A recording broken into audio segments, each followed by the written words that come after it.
We've recently gained access to a collection of, let's say, sensitive government files. They all concern the strange and secretive Massachusetts seaport of Innsmouth. For decades, the official story was just a simple bootlegging raid, but what these documents suggest is something far, far more disturbing.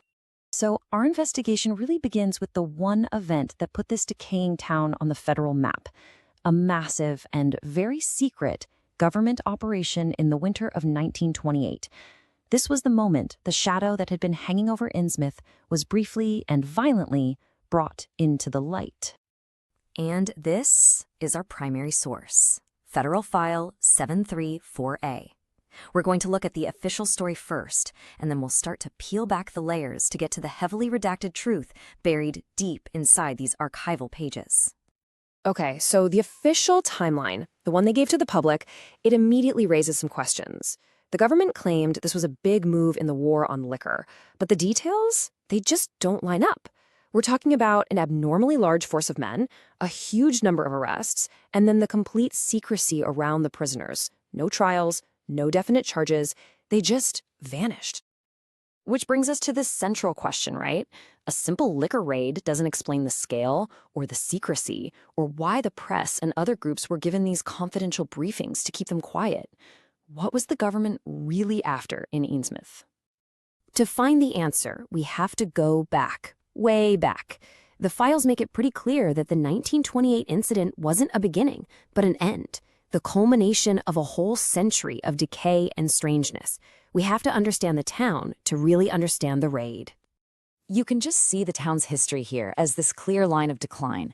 It starts out as a prosperous port, but then it's crippled by the War of 1812. But the real turning point, the point of no return, seems to be that mysterious epidemic in 1846. It killed over half the people and just seemed to break the town's spirit, leaving it isolated, shunned by its neighbors, and pretty much left to rot. And as all the normal institutions started to crumble, something else took root. The main spiritual force in town became this strange kind of pagan cult, which actually took over the old Masonic Hall. It was just another sign that Innsmouth was cutting itself off from the outside world and turning towards something else. Right at the center of this whole transformation is one man, Captain Obed Marsh. He was a sea captain who, facing total economic ruin for his town, made a desperate and, frankly, unnatural choice to save it. According to the rambling and frankly terrified testimony of a 96-year-old resident named Zadok Allen, Captain Marsh didn't just find new trade routes. He made contact with a non-human species, these deep ones, an immortal aquatic race that offered the town prosperity for a price. And here's the price, laid out in 4 simple steps. The pact was as simple as it was horrifying. In exchange for wealth, gold from the seafloor, and an unnatural amount of fish, Marsh's cult would provide sacrifices and, this is the most disturbing part, allow the two species to interbreed. This quote from Zadok Allen just perfectly captures the desperation.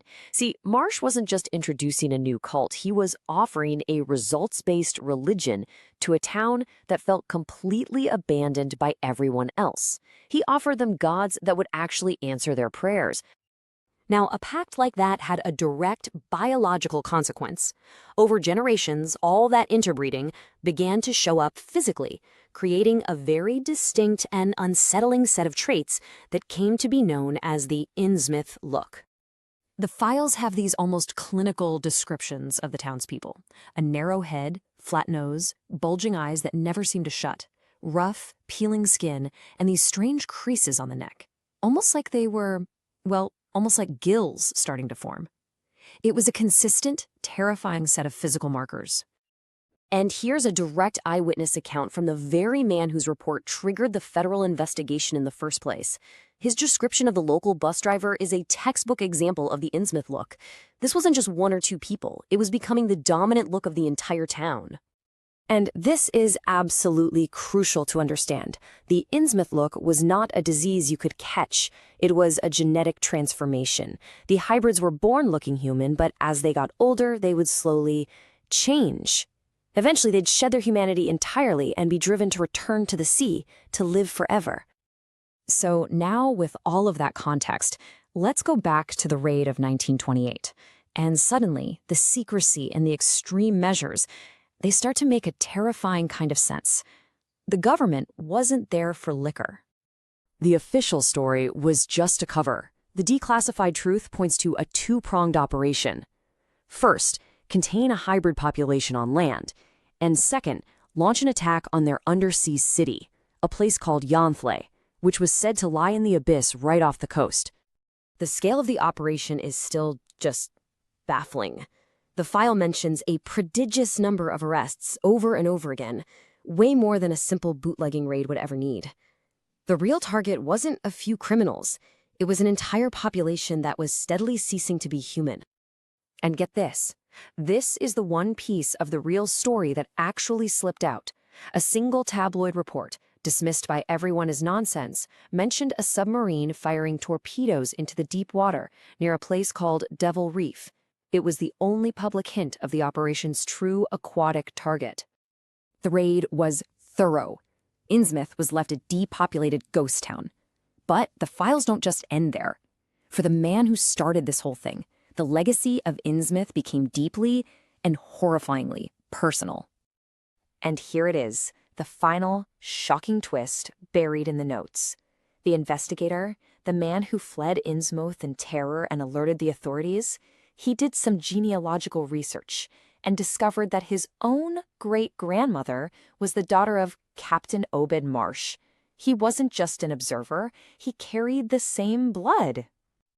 His final report reads less like a warning and more like a surrender.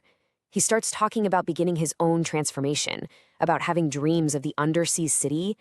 All that horror has turned into acceptance, a longing to join his ancestors in what he now calls a place of wonder and glory. Which leaves us with the same question that was scribbled in the margin of the original file. Was the investigator's final account just the ravings of a man driven mad by what he saw? Or was it the clear-eyed testimony of someone accepting an impossible new reality? The file doesn't say. It just presents the facts and leaves that final, unsettling conclusion up to us.